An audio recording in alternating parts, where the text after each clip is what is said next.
அன்பார்ந்த நேயர்களுக்கு இனிய வணக்கம். ஜோதிடம் குறித்தான ஆழமான கருத்துக்களை மிகவும் சுவாரஸ்யமாகவும் ஆதிகால பரிகார முறைகளை நம்முடன் பகிர்ந்து கொள்வதற்காகவும் இணைந்திருக்கிறார் பாரம்பரிய திருவள்ளுவர் குல வம்ச ஜோதிடர் டாக்டர் சுப மாரிமுத்து ஐயா அவர்கள். அவரை நிகழ்ச்சிக்கு வரவேற்றலாம். ஐயா வணக்கம், எப்படி இருக்கீங்க? வணக்கங்கம்மா, நல்லா இருக்கிறேங்கம்மா. நீங்க நல்லா இருக்கீங்க? நல்லா இருக்கேன் ஐயா. ரொம்ப சந்தோஷங்கம்மா. சொல்லுங்கம்மா. நம்ம இந்த 7.5 சனி வராங்க இல்ல அஷ்டமத்து சனியில இருக்கோம் அப்படின்னாலே எல்லாருக்கும் ஒரு பயம் வருது. என்ன ஏதாவது பண விரயம் ஆகும், இல்லைன்னா ஏதாவது ஒரு விபத்து நடக்கும், இல்லைன்னா ஏதாவது ஒரு விரயம் ஆயிட்டே இருக்கும். மெயினா வந்து விரயம் ஆகும் அப்படின்னு சொல்லுவாங்க. இந்த மாதிரி பயம்லாம் இருக்கு. இந்த பயம் வந்து தேவையா? ஒருவேளை அப்படி அந்த பயம் இருந்தது அப்படின்னா அதுல இருந்து நம்ம விடுபட்டு அந்த 7.5 சனியை பாதுகாப்பா கடந்துடணும் அப்படின்னா எங்களுக்கு ஆதிகால பரிகாரம் ஏதாவது சொல்லுங்க. இப்போ என்னன்னா, எல்லாத்துக்கும் ஒரு பிடித்தமான விஷயம் என்னன்னாங்கம்மா, இந்த 7.5 சனிங்கிறது முதல்ல யார் அனுபவிச்சாங்கன்னு தெரியணும் இல்லைங்களா? ஆமா, நல மகாராஜா தான் அனுபவிச்சாரு. முதல்ல அவருக்கு தான் அந்த 7.5 சனி ரொம்ப தாக்கம். ஏன்னா அவரு நாட்டுக்கே ராஜா. ஆமா, அவருக்கு ஒரு குடும்ப ஜோசியர் இருந்திருக்காரு.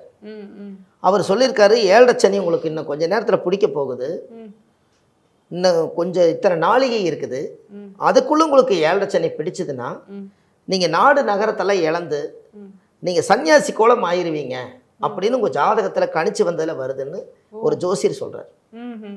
அப்போவே அரமணை ஜோசியர் இருப்பாங்க இல்லைங்களா? கண்டிப்பாக இருப்பாங்க. அப்போ அவர் என்ன நினைக்கிறேன், நான் நாட்டுக்கே நான் சாப்பாடு கொடுத்துருக்கேன், அன்னதானம் பண்ணியிருக்கேன், நிறைய பேர்த்த வாழ வச்சுருக்கேன், அப்படி என்ன அந்த கிரகம் என்னை தாக்கிருமா அப்படின்னு அவர் ஒரு சவாலை கேட்டோன்னே, கிரகம் வந்து என்னுடைய சித்தப்பா பெரியப்பா கிடையாது, அதோட வேலையை அது செஞ்சே தீரும். கண்டிப்பாக அந்த கால நேரத்துக்கு நீங்க பிறந்திருக்கிறீங்க, அதை அனுபவிச்சு பார்த்தா தான் தெரியும், சொன்னா புரியாது அப்படின்னு சொல்லலாம். அதே மாதிரி அந்த நாளிகை கொஞ்ச நாள் ஆனதுக்கு அப்புறம் எப்பவுமே தாயம் விளையாடுவாங்க. இந்த சூதாட்டை எப்படி இந்த காலத்துல உலகத்துல வெவ்வேறு மாதிரி இருக்கு, அந்த காலத்துல தாயம் விளையாடுவாங்க. அப்ப அந்த தாயம் விளையாடும் போது இந்த ஊருக்கும் அந்த ஊருக்கும் ஒரு போட்டி வைக்கிறாங்க. அதுல அவர் கொடுக்கறதுலயே பலமான பந்தயமா கட்டுறாங்க. அதுல அவர் என்ன பந்தயம் கேட்கறாங்கன்னா, எனக்கு தாயம் விழுந்துட்டா உன்னோட நாட்டை எனக்கு கொடுத்துரு, எனக்கு தாயம் உனக்கு தாயம் விழுந்தா என்னோட நாட்டை உனக்கு கொடுக்குறேன். இதுதான் அவங்க பந்தயத்தை வந்து பண்றாங்கன்னு சொல்லி திருநள்ளாறு கோவிலையே அந்த தாயம் விளையாடுறது எல்லாமே போட்டிருப்பாங்க. எதுக்காகனா ஓவியமா அவங்க எல்லாம் அதை ரூல் எல்லாம் பார்த்து அந்த கல்வெட்டை கண்டுபிடிச்சு தான் அதை பண்ணியிருக்காங்க. அப்போ இவர் என்ன பண்றாருன்னா, கரெக்டாக இவருக்கு 7.5 சனி பிடிக்கிறதுக்கு இன்னொரு சில நாளைக்கு தான் இருக்குது. தாயம் வந்து யாருக்கிட்ட கட்டை உருட்டுறதுன்னு கேட்க இவரே கொடுக்குறாரு. அவர் கையில் கொடுத்துருங்க, நான் தானே அவரை பந்தயத்துக்கு கூப்பிட்டேன், முதல்ல அவர் தாயம் போட்டுட்டு விழுகலைன்னா நான் தாயம் போடுறேன். கரெக்டாக அவர் வந்து சாமி கும்பிட்டு அந்த ஊருக்காரு இப்படின்னு உருட்டினோடனே தாயம் அவருக்கே விழுந்துருச்சு. இந்த நல மகாராஜாவுடைய நாட்டை அவர் கொடுக்குற நிலைமைக்கு வந்துருச்சுங்க. அப்போவே செங்கோலும் கிரிகடத்தையும் வாங்கிட்டு ஒரு ட்ரெஸ்ஸோட வெளியே தாட்டி விட்டாங்க. அப்போது என்ன சொன்ன மாதிரியே ஜோசியர் சொன்ன மாதிரியே நடக்குது. நாடு போயிருச்சே, நகரத்தை விட்டு போகிற மாட்டிருக்குது, பொண்டாட்டிகளை நீ பார்க்க முடியாது, இப்படி ஒரு வேதனை அனுபவிக்காயிட்டு இது எல்லாம் கடந்து அவரும் ரொம்ப கஷ்டப்பட்டு சாப்பாட்டுக்கே வழி இல்லாமல் நல மகாராஜா தெரு தெருவாக ஊரெல்லாம் போய் இந்த 7.5 நாடு சனி என்னால் தாக்கு பிடிக்க முடியலையே, உண்மையாலுமே வேலை செய்தே, நம்ம ஒரு பாவம் செய்யலினாலும் கூட ஏதோ ஒரு கர்மா 7.5 சனியினால் நம்மளுக்கு நாடை இழந்தோம், நகரத்தை இழந்து பொண்டாட்டியை கொண்டு போய் தன்னுடைய ஊரில் விட்டுட்டு வர கூட பீமன் தான் செமந்துட்டு போய் கொண்டு போய் விட்டுட்டு வந்திருக்காங்க பல்லாக்கில் வச்சு. அப்படி விட்டுட்டு வரதெல்லாம் அதில் சுற்றி வர கோவிலில் போட்டிருப்பாங்க. கடைசியில் யாருக்குமே வந்து இல்லாமல் ஒரு தலைமறைவாயிருவார். அதுக்கப்புறம் துணி அழுக்கா இருக்குதுன்னு சொல்லி துணியும் இல்லாமல் ஒரு செடியை வளைச்சி கட்டிட்டு வருவாங்க, அதையும் ஆடுதிங்க வரும். ஒரு கோமணமாட்ட ஒன்று கட்டிட்டு வருவாங்க, அது கொக்கு உருவிட்டு போயிடும். அவமானத்தை தாங்க முடியாமல் நல மகாராஜா அவ்வளோ ஒரு வேதனை அனுபவிச்சார்.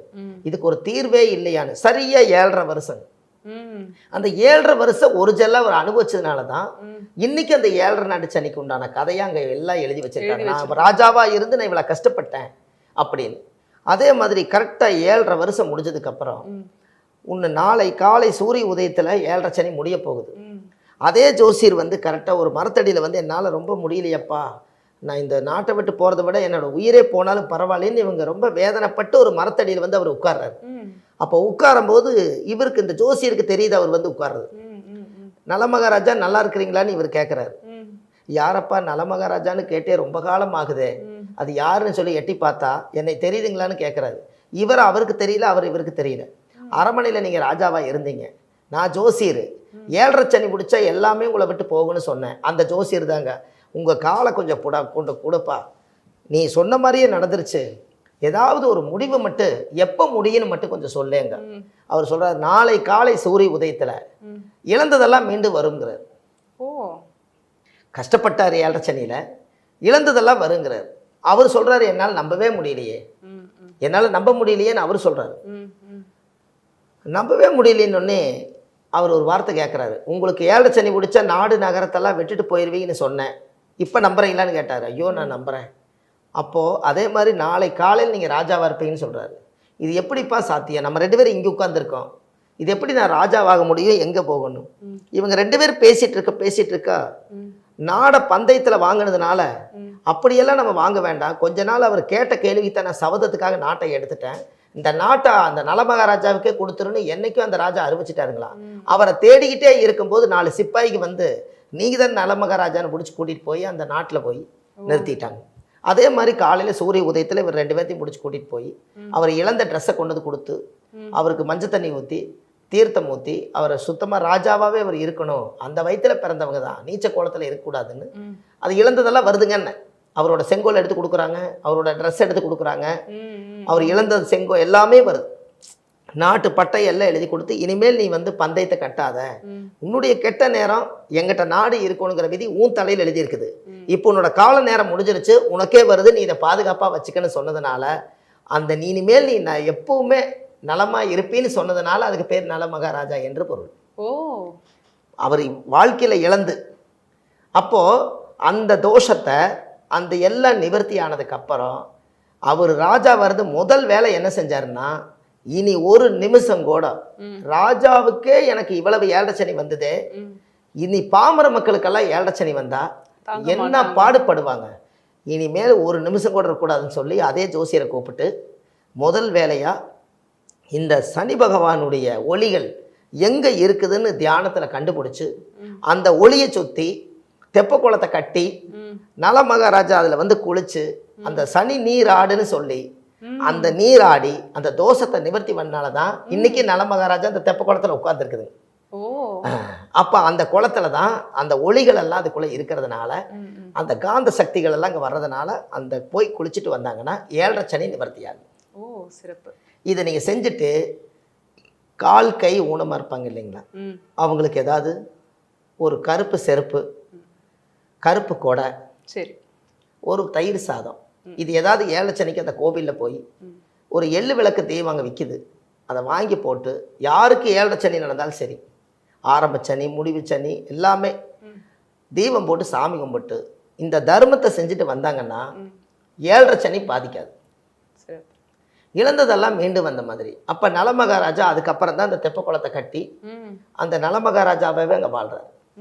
அப்போ 7.5 சனிக்கு மெயின் காரணமே எல்லாரும் கஷ்டப்படுவாங்கன்னு சொன்னாங்க, சனி போகும்போது ஒரு நல்ல விஷயத்தை செஞ்சுட்டு போ, அது அவருக்கு செஞ்சது, அதனால தான் எல்லாரும் சொல்றாங்க 7.5 வருஷம் பிடிச்சிட்டு போன சனி போகும்போது ஏதாவது கொடுப்பாரா அப்படின்னு கேட்கறது காரணம். கொடுப்பாரு. என்ன கொடுப்பாருன்னு கேட்டிங்கன்னா, உங்களை ஒரு மனிதனாக மாற்றி விட்டுட்டு போவார். அந்த 7.5 வருஷம் கஷ்டப்பட்டுட்டு இனிமேல் காசை இறுக்கி வச்சு வாழணும், பொண்டாட்டியை நம்ம கைவிட்டக்கூடாது, பிள்ளைகளை நம்ம கைவிட்டக்கூடாது, சொத்தை கைவிட்ட